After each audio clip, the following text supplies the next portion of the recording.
지난 4일 동안 우리는 시편 23편을 함께 묵상하면서 걸어왔습니다. 이 속에서 우리는 선한 목자이신 하나님을 만나게 되었죠. 푸른 초장과 또 쉴만한 물가로 인도하시는 목자님, 또 넘어진 우리를 일으켜서 세우시는 목자님, 또 사망의 음침한 골짜기에서도 함께 하시며 지팡이와 막대기로 지켜주시는 목자님을 우리는 만났습니다. 은혜죠. 그런데 이 모든 은혜는 왜 있는 것일까요? 그것은 우리가 하나님의 양이기 때문에 이 은혜를 받는 것입니다. 우리가 만약에 하나님의 양이 아니고 나쁜 사꾼의 양이거나 또는 버려진 양이라면 그런 은혜를 입을 수가 없습니다. 우리는 하나님의 양이기 때문에 목자의 은혜를 입어서 두려움이 없이 한 걸음 한 걸음씩 저 높은 곳으로 올라가는 것입니다. 이제 오늘의 말씀을 보겠습니다. 5절에서 시인은 이렇게 고백하고 있습니다.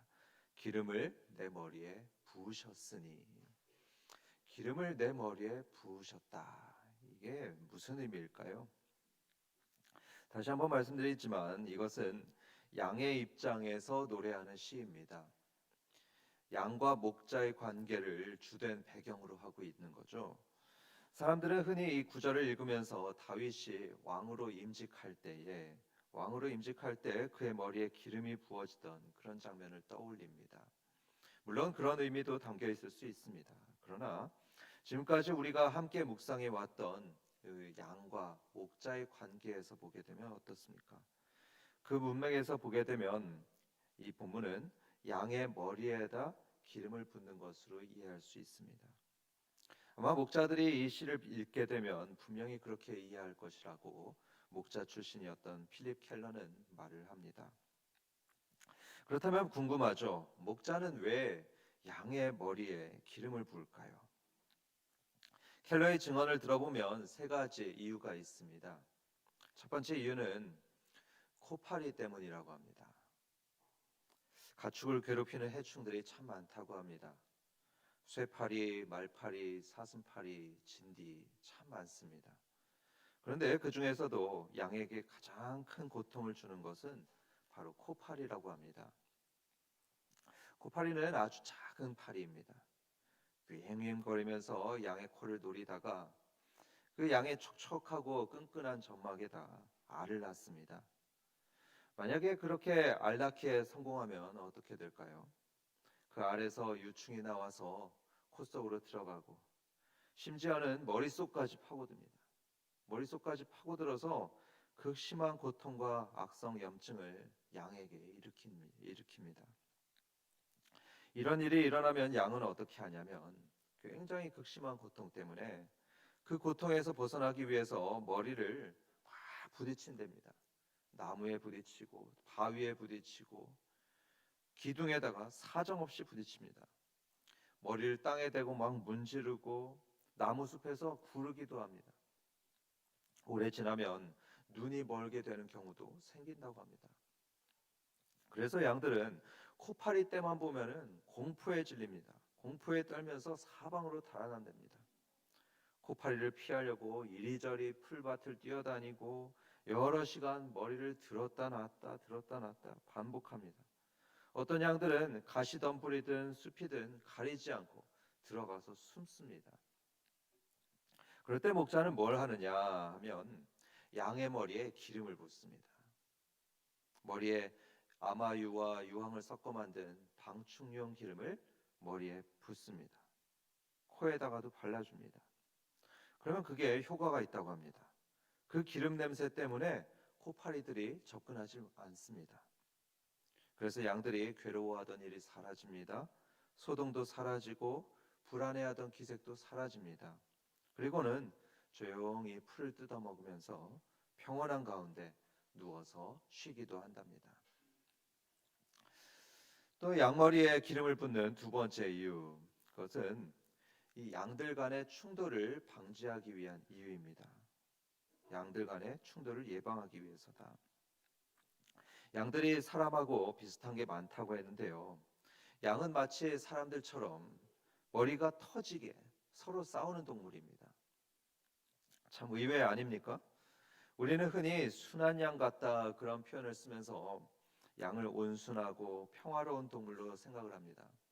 그런데 이런 양도 특별히 짝짓기 처리되게 되면은 아주 사나워진답니다. 수컷들이 암양을 차지하기 위해서 무식하게 박치기를 합니다. 밤낮으로 여러 시간씩 머리가 터지도록 싸웁니다. 제가 궁금해서 동영상으로 한번 확인해 봤습니다. 유튜브 동영상을 보니까 정말로 그랬습니다. 양이 점프까지 하면서 그냥 막 박치기를 하는 겁니다. 머리를 부딪힙니다. 저는 그걸 보면서 생각했습니다.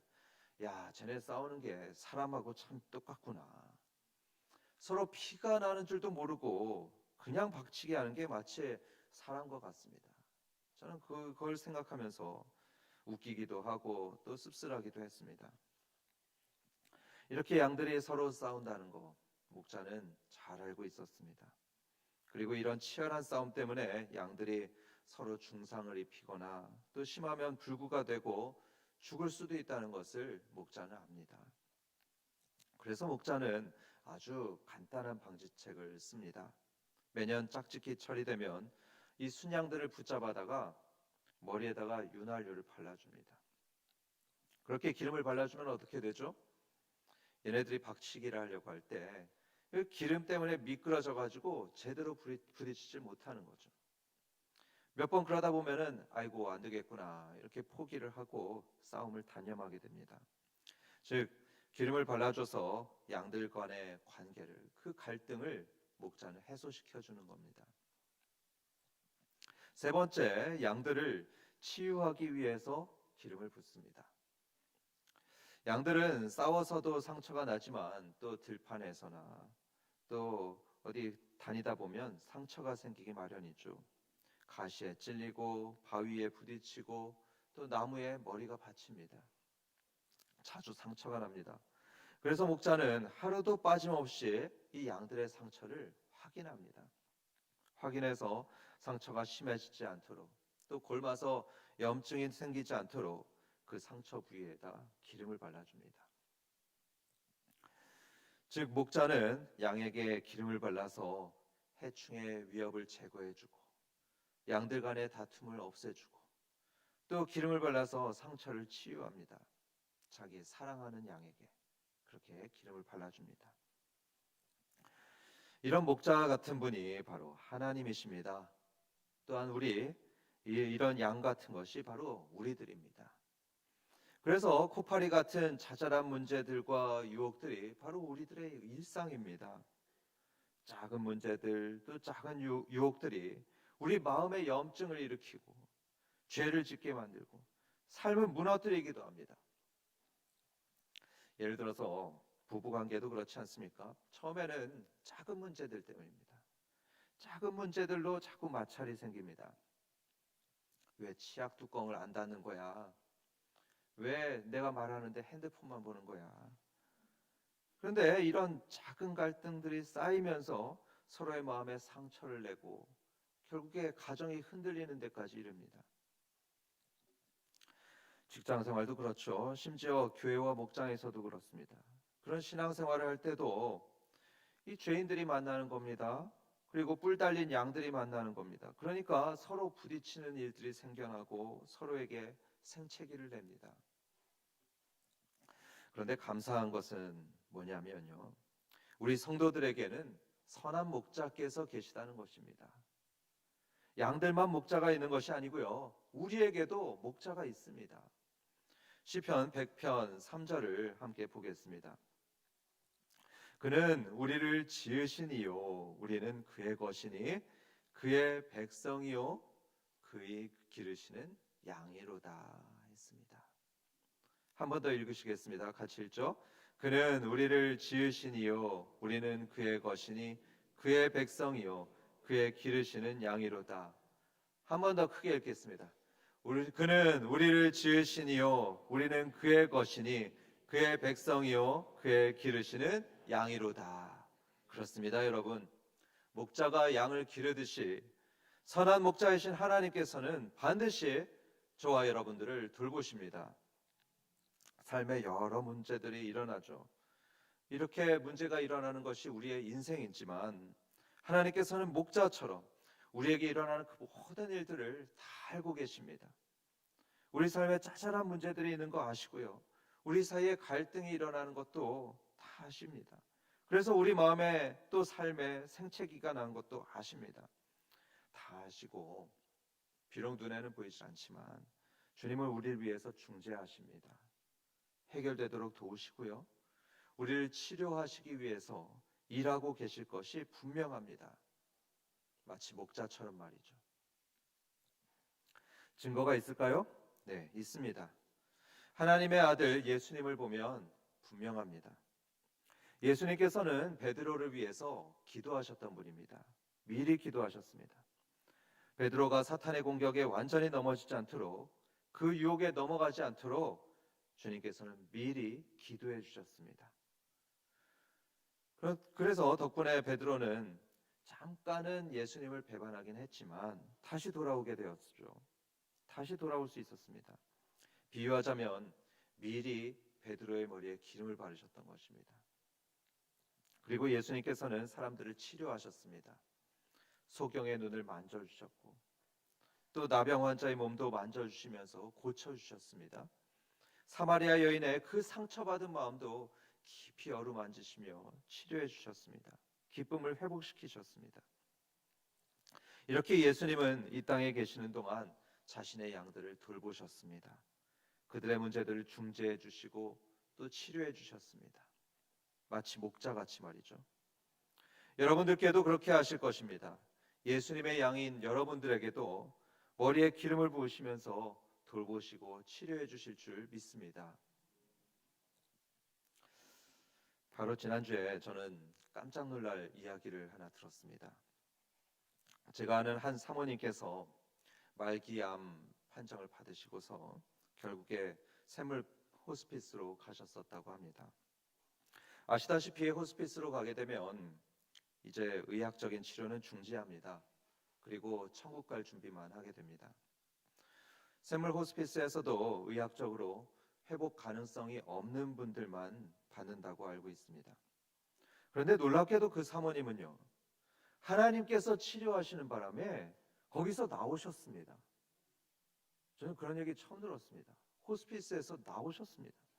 지금은 완치되셔서 건강하게 지내고 계신다는 그런 놀라운 소식을 들었습니다.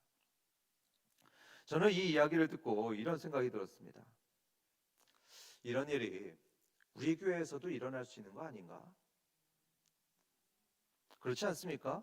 저는 우리 교회에서도 이런 기적이 일어날 수 있다고 믿습니다. 그러니까 여러분, 환우들을 위해서 반드시 기도해 주시기 바랍니다. 하나님께서 아픈 양무리에게 기름을 부으셔서 고쳐주시기를 기도해 주시기 바랍니다. 그런데 이렇게 되려면 필수적인 조건이 있습니다. 그것은 무엇보다도 우리가 목자에게 가야 된다는 것입니다. 우리는 목자에게 가야 합니다. 당연한 얘기죠. 양이 목자에게 가야지 누구에게 가겠습니까?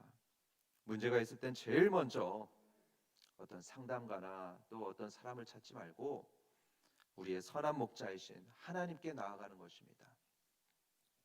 물론 하나님께서는 상담가를 쓸 수 있습니다. 우리를 고치시기 위해서 세상의 상담가를 쓸 수도 있고요. 교사도 쓰고 의사도 쓸 수 있습니다. 교회에서는 목사를 쓰실 수 있습니다. 그러나 결국의 치유는 누가 하는 것입니까? 하나님께서 하시는 것입니다. 어떤 의사 선생님이 이렇게 말씀하셨습니다. 의사는요, 치유를 돕는 역할만 할 뿐입니다. 치유는 하나님이 하시는 겁니다. 의사 선생님이 말씀하셨습니다. 맞는 말씀이죠. 새살이 돋게 하고 또 피를 만들어내는 것은 바로 하나님이 하시는 일입니다. 마음의 치유도 하나님이 하시는 것이고요. 취업의 문이 열리는 것도, 아기를 갖는 것도 그게 다 하나님이 하시는 일입니다. 시편 147편 3절에도 보면 바로 하나님께서 상심한 자들을 고치시며 라고 되어 있습니다. 하나님이 고치십니다. 여러분, 실망스러운 일, 또 고민이 되는 일을 들고 하나님께 가보신 적이 있으십니까? 아마 여러분들은 직장 동료와 또 친구와 배우자에게는 그 고민되는 것을 털어놓으셨을 겁니다. 그런데 하나님께로, 그 하나님 앞으로 그 고민을 가져가 보셨습니까? 만약에 그렇지 않으시다면 이제부터는 그 실망스러운 일, 또 고민거리를 들고서 먼저 목자에게 가시기 바랍니다. 여러분의 선한 목자이신 하나님께 가시기 바랍니다. 다른 데로 가시기 전에 먼저 하나님께 가시는 것입니다. 술이나 음악이나 또 다른 것들로 그 답답한 마음을 풀려고 하지 마시고요. 기도하면서 하나님께 가시기 바랍니다. 이렇게 기도하실 때는 주의해야 될 것이 있습니다. 주의해야 될 것은 여러분 자신을 하나님께 다 맡기셔야 됩니다. 몸도 마음도 인생도 하나님께 다 맡기시는 겁니다. 여러분, 양이 어떻게 합니까? 양이 기름 부음을 받기 위해서는 먼저 목자에게 가야 합니다. 목자에게 가서는 조용히 고개를 숙여야 됩니다. 조용히 고개를 숙이고 목자의 손에 자기를 맡겨야 됩니다. 목자가 자신의 머리와 코에 기름을 바르도록 맡겨야 합니다. 그렇게 목자의 손에 겸손하게 머리를 숙이고 우리의 인생과 일의 결과와 모든 것들을 다 맡기는 것입니다. 문제도 상처도 모두 목자에게 맡기시길 바랍니다. 베드로는 이렇게 말씀했습니다. 하나님의 능하신 손 아래에서 겸손하라. 때가 되면 너희를 높이시리라. 때가 되면 우리를 높이시고 고치실 것입니다. 양은 목자가 자신에게 기름을 부을 때 정확히 무슨 일이 일어나는지 모릅니다. 그렇죠? 기름이 무슨 성분으로 되어 있으며 그게 왜 코파리를 쫓는지 양은 모릅니다. 어떻게 기름이 상처를 치료하는지도 모릅니다. 양은 그런 것들을 전혀 모르지만 그저 목자를 신뢰합니다. 목자를 신뢰하면서 그 앞에 머리를 숙이는 것입니다. 그러면 목자는 내 양한테 무슨 상처가 있나 알아보고 상처에 기름을 발라주고 머리와 코에 기름을 발라주면서 치료해 줍니다. 우리도 마찬가지입니다. 우리에게 일어나는 일을 우리는 정확히 알 수가 없습니다. 이해도 안 됩니다. 하지만 그럴 때는 더 하나님께 나아가서 기도하는 것입니다. 맡기시는 겁니다. 그렇게 목자를 전적으로 신뢰하는 마음을 보일 때 하나님께서는 그 믿음을 귀하게 보시죠. 그리고 우리 머리에 치유와 회복의 기름을 발라주실 것입니다. 믿으시고 우리 함께 이제 합심해서 기도하도록 하겠습니다.